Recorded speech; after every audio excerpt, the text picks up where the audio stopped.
अस्सलाम वालेकुम। आज हमारा टॉपिक है मैस स्पेक्ट्रोमीट्री।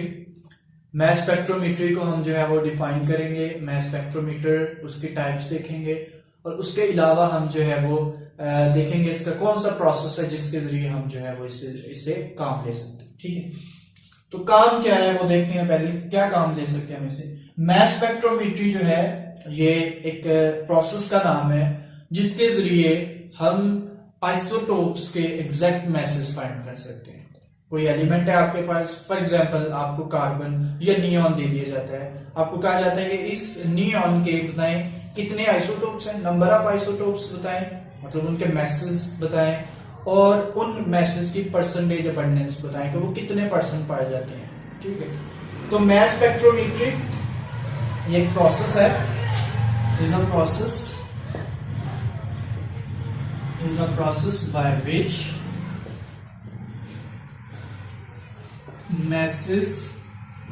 exact masses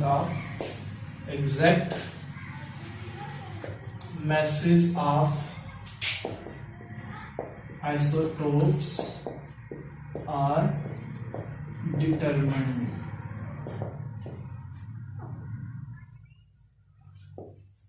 ठीक है, प्रोसेस का नाम है मैस स्पेक्ट्रोमीट्री, लेकिन कौन सा इंस्ट्रूमेंट है जिसके जरिए हम ये काम करते हैं, उस इंस्ट्रूमेंट को हम बोल देते हैं ये मैस स्पेक्ट्रोमीटर है। मैस स्पेक्ट्रोमीटर एक इंस्ट्रूमेंट का नाम है, जबकि मैस स्पेक्ट्रोमीट्री प्रोसेस है। तो प्रोसेस जिससे हम एग्जैक्ट मैसेज फाइंड करते हैं, जबकि मैस स्पेक्ट्रोमीटर क्या है, उस डिवाइस का नाम है जिसके जरिए हम ये काम करते हैं। इंस्ट्रूमेंट का नाम है is an instrument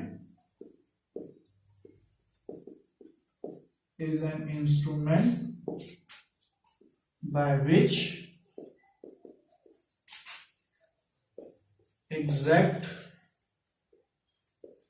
masses of isotopes are determined। ठीक है, तो ऐसा इंस्ट्रूमेंट जिसके जरिए हम आइसोटोप्स के एग्जैक्ट मैसेज डिटरमिन करते हैं, उस इंस्ट्रूमेंट का नाम है मैस स्पेक्ट्रोमीटर, जबकि प्रोसेस का नाम क्या है, मैस स्पेक्ट्रोमीट्री। अब मैस स्पेक्ट्रोमीटर जो है इसके जरिए हम एग्जैक्ट मैसेज फाइंड करते हैं। तो ये हमारे पास दो तरह के होते हैं, एक है Aston's mass spectrometry, Aston's mass spectrometer,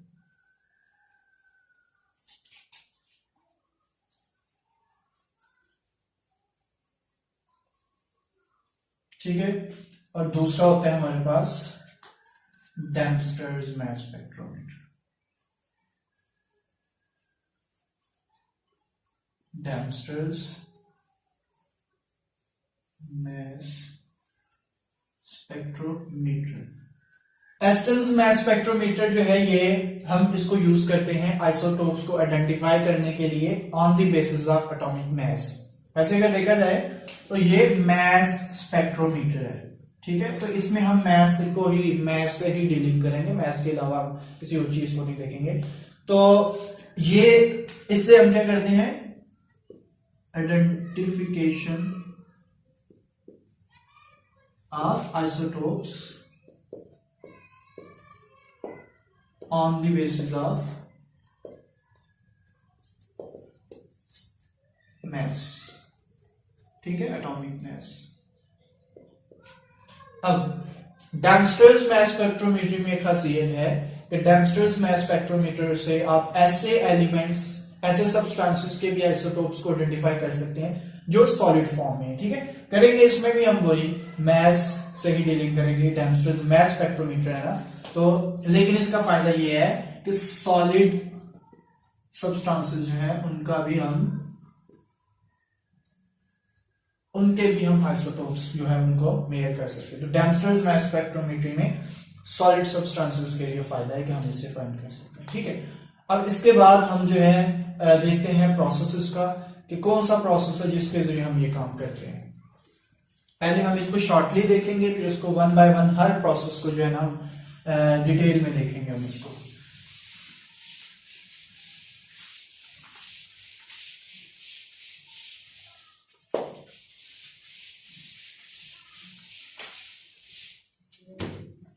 देखिए, तो अगर आपने किसी भी आइसोटोप का मास फाइंड करना है और उसकी रिलेटिव अबंडेंस फाइंड करनी है, वो कितने परसेंट पाया जाता है, तो उसके लिए सबसे पहला जो जरूरी काम है वो ये है कि आपका जो भी सब्सटेंस है वो होना चाहिए वेपर फॉर्म में होना चाहिए, गैसियस फॉर्म में होना चाहिए। अगर वो सॉलिड फॉर्म में है तो उसको पहले हम जो है ना वो गैसियस फॉर्म में लेके आएंगे, ठीक है, मतलब उसको हम वेपराइज करेंगे सबसे पहले। अगर आपको वेपर फॉर्म में है तो ये आपका एक स्टेप जो है वो आपको नहीं करना पड़ेगा, ठीक है।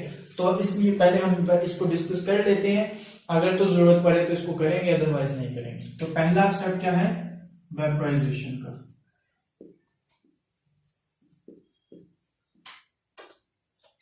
अगर कोई सब्सटेंस जो लिक्विड फॉर्म में या सॉलिड फॉर्म में है उसको हम पहले जो है ना वो क्या कर लेंगे, वेपराइज कर लेंगे, मतलब उसको गैसियस फॉर्म में लेके आएंगे सबसे पहले, ठीक है। इसको हम बताएं, अभी हम शॉर्टली इसके पहले पॉइंट लिख लेते हैं, फिर उसके बाद हम इसको जो है ना एक्सप्लेन भी करेंगे डायग्राम के जरिए कि इसको कैसे करना है, ठीक है। तो वेपराइजेशन में क्या करते हैं हम इसको गैसियस फॉर्म में लेके आते हैं अपने सब्सटेंस को, ठीक है। सेकंड स्टेप जो हम करेंगे इसमें वो हम करेंगे आयोनाइजेशन। ये तो एक सिंपल स्टेप है, वेपराइजेशन हीट अप करें। तो आयोनाइजेशन कैसे करते हैं वो मैं आपको बताता हूं। आयोनाइजेशन में हम करते हैं कि अब हमने जो अपना सब्सटेंस जो है वो जो गैसियस फॉर्म में हमारे पास इस टाइम मौजूद है, हम उस गैसियस सब्सटेंस को आयोनाइज करेंगे, उनके एटम्स के ऊपर इलेक्ट्रॉन फेंकेंगे और इलेक्ट्रॉन फेंक जब उसके ऊपर फेंकेंगे तो उससे पॉजिटिव आयंस को प्रोड्यूस करवाएंगे, ठीक है। तो या ऐसा करते हैं कि हम इसको साथ साथ ही जो है ना वो ड्रॉ करते जाते हैं इसको कि ये कैसे होगा, ठीक है। तो सबसे पहले है जी हमारे पास इसकी रेजर वायर होगी। तो ये हमारे पास रेजर वायर है, इस तरह बना लें इसको।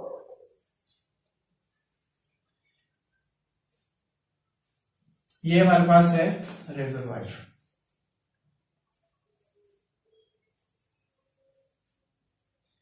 यहां पे हमने अपना सब्सटेंस रखा हुआ है, गैसियस फॉर्म में है। ये है, इसको कह लें ये इनलेट है।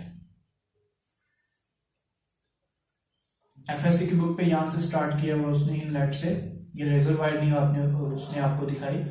अब इस जो इनलेट है, इस जिस यहां से हम गैस, जहां पे हमने इसको स्टोर किया हुआ गैस को जो है ना अब हम अपने इंस्ट्रूमेंट में एंटर करने लगे हैं ताकि हम उससे काम करें। तो सबसे पहला स्टेप ये है कि जो गैसियस फॉर्म जा रही है उसको पहले आपने आयोनाइज करना है। तो आयोनाइजेशन का जो तरीका है वो ये है कि आप इस गैस के ऊपर क्या करेंगे, इलेक्ट्रॉन्स जो है ना वो शो करेंगे। अब इलेक्ट्रॉन्स क्या करते हैं,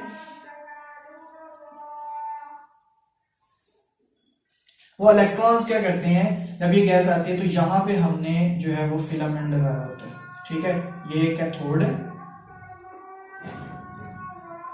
और यहां पे आप रख लें एनोड। जब यहां से गैस के पार्टिकल गुजर रहे हैं, यहाँ पे गैस के पार्टिकल हैं, तो ये कैथोड, इस कैथोड से इलेक्ट्रॉन प्रोड्यूस होते हैं। ये इलेक्ट्रॉन जब यहां से गुजरते हैं तो वो इसके पार्टिकल को टकराते हैं, ठीक है। क्योंकि यहाँ पे हमने एनोड रखा हुआ है, इसके ऊपर पॉजिटिव चार्ज है, जो इलेक्ट्रॉन निकलेगा वो तेजी से पॉजिटिव की तरफ जा रहा है, उसे नहीं पता कि रास्ते में गैस पड़ी हुई है। जब वो एनोड की तरफ जा रहा है तो इसके सामने जो है ना वो एक एटम आ जाता है, हम एक एटम बना लेते हैं इसमें। जब ये इस एटम से टकराता है तो इस एटम के इलेक्ट्रॉन्स को ये क्या कर देता है, ये निकाल देता है। जब ये इलेक्ट्रॉन को निकालता है तो ये इलेक्ट्रॉन, ये एटम जो है ये कन्वर्ट हो जाता है पॉजिटिव आयन में, ठीक है। अब यहां से जो इलेक्ट्रॉन है वो निकल के वो जो है एनोड की तरफ आ जाएंगे। अब ये जो पॉजिटिव आयन बना है, वैसे तो यहाँ पे और भी आयन्स बनेंगे, यहाँ पे फ्री रेडिकल्स भी बनेंगे, नेगेटिव आयन्स भी बनेंगे, पॉजिटिव आयन्स भी बनते हैं, लेकिन यहाँ पे सिर्फ हमारा काम जो है वो पॉजिटिव आयन से है। बाकी कोई जो है ना उसको हम नहीं देखते, ना ही हमारा वो हमें कोई फायदा देते हैं, ठीक है। तो यहाँ से जो पॉजिटिव आयन्स बनते हैं, अब हमारा बेसिकली काम जो है ना वो स्टार्ट हो गया। तो सबसे पहला स्टेप है कि हमने आयोनाइजेशन कर ली है। अब इस आयनाइजेशन के बाद हम क्या करते हैं, इसको हम करवाते हैं एक्सेलरेट।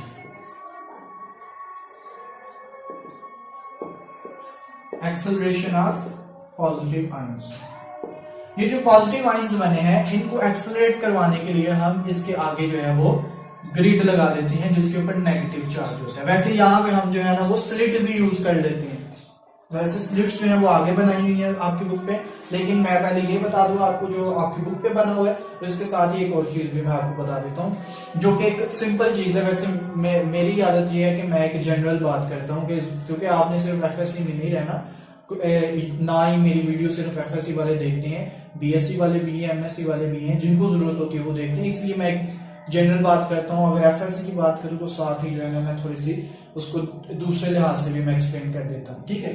तो जब ये पॉजिटिव आयंस बनते हैं, अब हमने इसको करवाना है एक्सेलरेट। तो एक्सेलरेट करवाने का सबसे अच्छा तरीका ये कि आप सामने उसके नेगेटिव प्लेट रख दें। तो जब यहाँ से, क्योंकि ये इधर से प्रोड्यूस उस तरफ मोशन जा रही है, उस तरफ जा रहे हैं, तो हम यहाँ पे जो है ना नेगेटिव प्लेट रख देंगे। अब ये जो नेगेटिव प्लेट है ये क्या करेगी, ये है नेगेटिव ग्रिड, इसके ऊपर नेगेटिव चार्ज है। अब जब इसके ऊपर नेगेटिव, बहुत ज्यादा नेगेटिव चार्ज हमने रखा हुआ ताकि ये पॉजिटिव आयन जो है ये देखें जी आगे पॉजिटिव चार्ज पड़ा हुआ है, तो ये फौरन उसकी तरफ भागे। जब ये इसकी तरफ भागते हैं तो ये यहाँ पे रुकते नहीं है, बल्कि ये हमने आगे भी यहाँ पे जो है ना वो स्लिट्स लगाई होती है।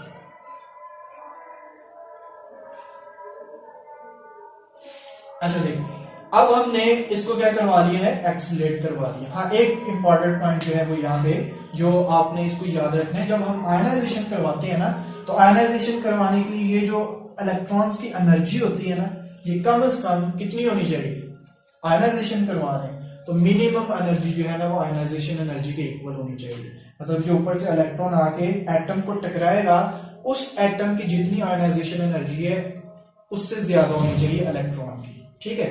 तो ये जो इलेक्ट्रॉन यहाँ ऊपर से आ रहा है इसकी एनर्जी एनफ होनी चाहिए कि वो इलेक्ट्रॉन को किक आउट कर सके, ठीक है। अच्छा, अब हम यहाँ पे थे, जब ये पॉजिटिव आयन बने तो अब इसको क्या करते हैं, हम एक्सेलरेट करवाते हैं। तो एक्सेलरेट किसके जरिए करवाते हैं हम, हमारे पास होती है नेगेटिव ग्रिड होती है, नेगेटिवली चार्ज्ड ग्रिड।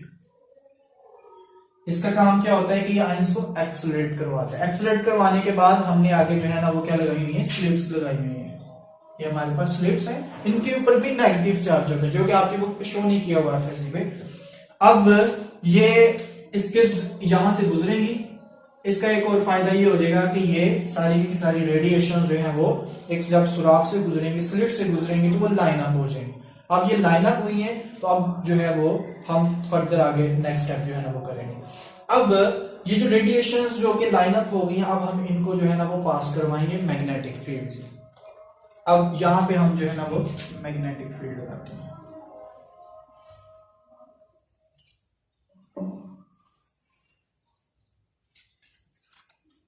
ये मैग्नेटिक फील्ड जो हम अप्लाई कर रहे हैं, ये मैग्नेटिक फील्ड क्या करेगा, ये जो रेडिएशन आ रही है इन रेडिएशन को एनालाइज, इसको एनालाइजर भी बोलते हैं। ये जो मैग्नेटिक फील्ड मकनातीस जो अप्लाई कर रहे हैं, ये क्या करेगा, इन ये जो रेडिएशन आ रही है, अब ये इन रेडिएशन के मैसेज के लिहाज से mass by e, m by e value, मतलब मैस और उसको डिवाइड कर दे उसके चार्ज पे, ठीक है, एम बाय ई वैल्यू। तो अब ये मकनातीस जो है ये मैग्नेटिक फील्ड इन रेडिएशन के एम बाई ई वैल्यू के लिहाज से कि इन रेडिएशन में जो पार्टिकल्स हैं उन एटम या उन आयंस जो है उनके मैसेज और उनके चार्ज कितना है, उस लिहाज से क्या करेगा, इसको कर्व पाथ में जो है ना ये मूव करवा देगा। ये रेडिएशन सीधी जा रही है, लेकिन क्योंकि आगे मैग्नेटिक फील्ड है तो मैग्नेटिक फील्ड पार्टिकल जो आयनिक जिन पे चार्ज होता है ना कोई, उनको ये सर्कुलर पाथ में जो है ना मूव करवा देते हैं। अब ये रेडिएशन जो है ना यहां से क्या करेंगी, ये कर्व पाथ में मूव करेगी। अब हमें पता है क्योंकि ये जो हमने सैंपल लिया है, इस सैंपल में डिफरेंट आइसोटोप्स हैं, और आपको ये भी पता होना चाहिए कि जो डिफरेंट आइसोटोप्स होते हैं उनका मैस डिफरेंट होता है, ठीक है। अब क्योंकि हमारे पास 2-3 तरह के मैसेज हैं, तो अब ये सबको एक जगह पे नहीं गिराएगा, बल्कि अब ये देखेगा कि किसका कितना मैस है। जो लाइटर मैस है, जिनका मैस कम है, वो उनका सर्कल जो है ना वो उसको जल्दी गिरा देगा, सर्कुलर पाथ जो है ना उसका करके रेडियस कम होगा उसका। ठीक है, कैसे होगा अब ये भी मैं आपको बताता हूं।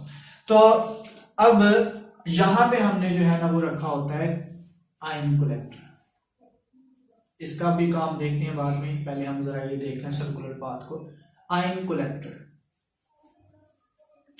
अब ये क्या करता है, एक इसको सर्कुलर पाथ में मूव करवाता है। वैसे तो यहाँ पे हमने आयन कलेक्टर रख दिया ना, वैसे इसका जो सर्कुलर पाथ है, आप इमेजिन अगर इसको कर ले तो इसका सर्कुलर पाथ ये बनेगा। ठीक है, तो इसका सेंटर पार्ट कहाँ पे बनेगा इस सर्कल का, तकरीबन यहाँ पे बनेगा। तो ये जो इसका पाथ है ये इसका रेडियस है, हम इस रेडियस की बात कर रहे हैं। ठीक है, तो इसका मैस कम है तो ये जल्दी इसके क्लोजर टू होगा और इसका जो है रेडियस कम होगा। अब ऐसे पार्टिकल जिनका मैस जो है वो क्या है, जिनका मैस ज्यादा है वो आगे जाके गिरेंगे। ठीक है, आयन कलेक्टर पे गिरेंगे। आयन कलेक्टर का काम भी देखते हैं।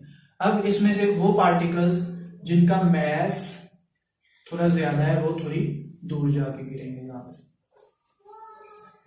ठीक है, अब ये भी देखते हैं कि हम किसकी एग्जांपल देख रहे हैं। फॉर एग्जांपल आप समझ लें हम नियॉन की एग्जांपल ले रहे हैं। ठीक है, नियॉन है हमारे पास, नियॉन जिसका एटॉमिक नंबर जो है वो 10 होता है। अब तीसरा एक और हमारे पास ऐसे पार्टिकल आते हैं जिनका मैस इससे भी ज्यादा होता है, इन दोनों से ज्यादा होता है। तो वो क्या करेंगे, वो इससे भी ज्यादा दूर जाके गिरेंगे।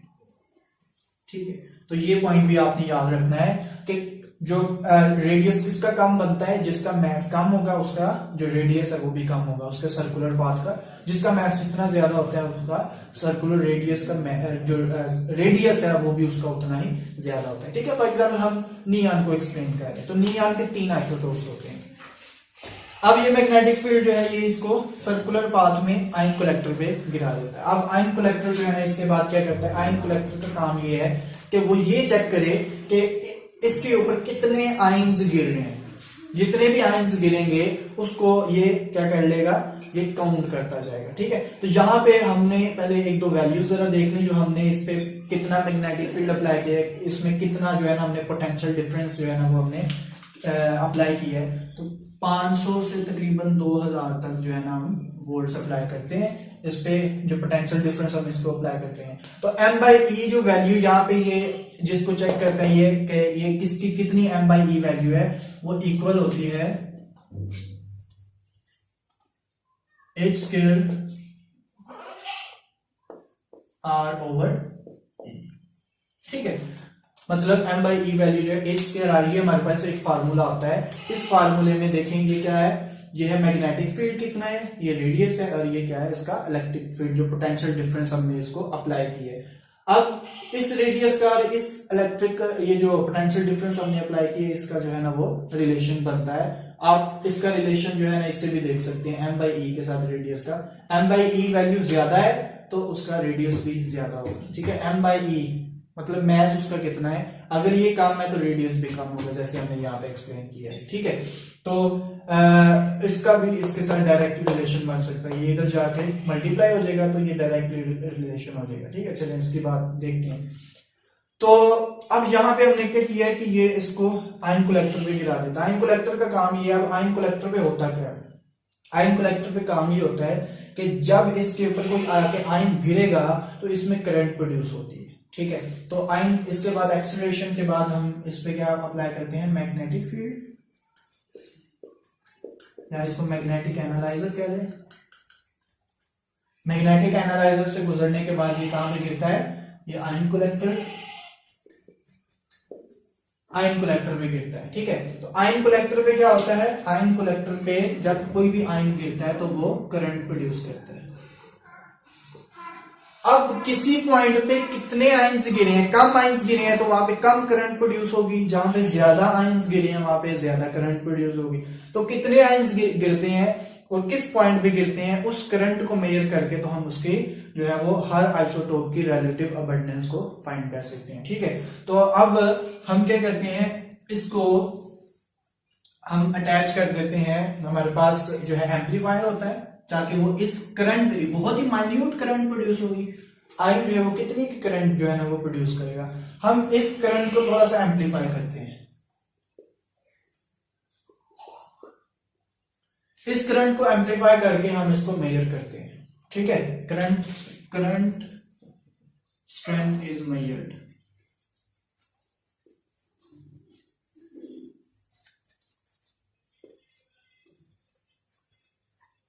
Current strength is measured. जब इस करंट को हम मेजर करते हैं तो इस करंट को मेजर करने के बाद हम इसको जो है वो भेज देते हैं किसी भी, हमारे पास इसके साथ हम कंप्यूटर अटैच कर लेते हैं कोई भी, जो इसको क्या करता है ग्राफ की शक्ल में जो है ना दे देते हैं। इससे हम क्या बना देते हैं ग्राफ्स। यहाँ पे हमने कोई कंप्यूटर डिवाइस लगाया हुआ इसके साथ। यहाँ पे हम एक और काम भी करते हैं। पहले हम एक आम तरीका जो है ना वो अप्लाई करते हैं, फिर उसके बाद ये एक मॉडर्न तरीका है कि हम इसे ग्राफ बना लेते हैं। इसके अलावा एक और भी तरीका वो क्या है, हम जैसे पढ़ते हैं कि जो ये रिलेटिव एटॉमिक मास होता है जो कि हम कार्बन 12 से इसको कंपेयर करके फाइंड करते हैं। तो वो कैसे करते हैं, जब हम किसी भी एलिमेंट को इसमें से गुजारते हैं और उसे हमें 2 या 3 जितने भी आइसोटोप्स मिलते हैं उनकी हमें करंट की परसेंटेज भी हमें उनकी फाइंड कर ली है। अब हमें पता चल गई है इतने इतने परसेंट है ये। अब इसका मास फाइंड करने के लिए हम क्या करते हैं, इसमें से कार्बन 12 को गुजारते हैं।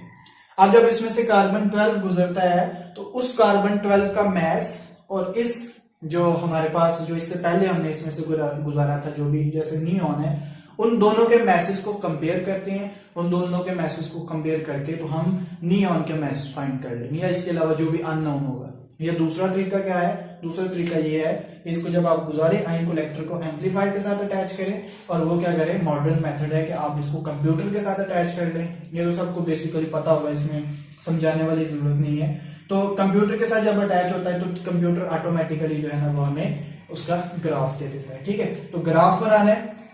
फॉर एग्जाम्पल जब हम नियॉन के लिए ग्राफ बनाते हैं तो हमारे पास कैसे ग्राफ आता है, तो जब हम ग्राफ ड्रॉ करते हैं तो हमें कुछ इस तरह का ग्राफ जो है ना वो हासिल होता है हमें कंप्यूटर की स्क्रीन पे। अब ये ग्राफ जो है ये क्या बताते हैं हमें, इस ग्राफ को हम ड्रॉ करते हैं तो इसके एक्स एक्सिस पे मास नंबर होता है, एटॉमिक मास, और जो वाई एक्सिस पे हमने जो है ना वो रिलेटिव अबंडेंस जो है। तो जो नियॉन है उसके 3 आइसोटोप्स होते हैं, 20, 21 और 22 मास नंबर होता है उनका। अब 20 वाला जो है वो 90.92% है, जो 21 वाला 0.257% है, और थर्ड जो है वो 8.82% है। यहाँ पे इसके बाद मैंने आपको जो है ना इस फार्मूले की करेक्शन भी करवानी है। अगर आप बीएससी की बुक देखें ना, जैसे वो है एम यूनिवर्सिटी है, उसके ऊपर भी ये फार्मूला ठीक करके लिखा हुआ है, और जो न्यू बुक्स अभी दोबारा से प्रिंट होके आई हैं उस पर भी ये फार्मूला ठीक लिखा हुआ है, तो इसकी बात भी करते हैं। तो ये जो है ना हमें इस तरह ग्राफ हासिल हो जाता है। तो ये ग्राफ हमें क्या बता रहा है, हमें दोनों चीजें बता रहा है जो हमने कहा था। हम इससे मैथ्स भी फाइंड कर सकते हैं भी इतने ये एग्जैक्ट मैथ्स है इसका। अब इन एग्जैक्ट मैसेज के हमने रिलेटिव जो अबंडेंस है वो भी इस तरीके से हमने इसको मालूम कर लिया। ठीक है, तो ये हम जो है ना हम जो हमारा जो बेसिक काम है मैथ स्पेक्ट्रोमेट्री का वो हमें मिल गया। तो ये जो फार्मूला है, ये फार्मूला m/e ये एक्चुअली इक्वल होता है h²r²/2e। इसको v भी लिख सकते हैं, पोटेंशियल डिफरेंस जो है ना अप्लाई करती है। हायर बुक्स पे आप देखेंगे तो v भी लिखा होगा बास बुक पे। तो ये जो है ना न्यू बुक्स पे जो आपके इस तरह लिखा हुआ तो आपने इसको इस तरह फॉलो करना है। ठीक है, तो अगर आपका कोई क्वेश्चन है तो आप पूछ सकते हैं। अल्लाह हाफिज।